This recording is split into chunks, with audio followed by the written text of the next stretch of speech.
জীবনের তাগিদে একজন পুরুষ নিজের জীবন, যৌবন, সময় নিঃশব্দে উপেক্ষা করে যায়। সে থামে না, কারণ তার কাঁধে থাকে সংসারের দায়িত্ব। হাসির আড়ালে লুকিয়ে থাকে ক্লান্তি, চোখের ভিতর জমে থাকা অজানা চিন্তা। তবুও সে লড়ে যায়, কারণ সে একজন পুরুষ।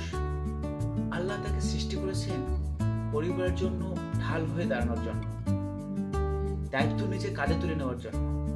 কিন্তু মনে রাখবেন, দায়িত্ব পালন মানে অন্ধ ঝুঁকি নেওয়া নয়।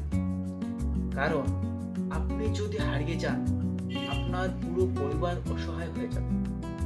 তাই উপার্জন করুন, সংগ্রাম করুন, কিন্তু নিজের জীবনটাকেও রক্ষা করার চেষ্টা করুন।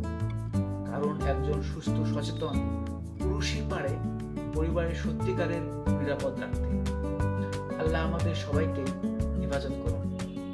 এই কথাগুলো যদি আপনার মন ছুঁয়ে যায়, তাহলে শেয়ার করুন, অন্য কাউকে সচেতন করুন।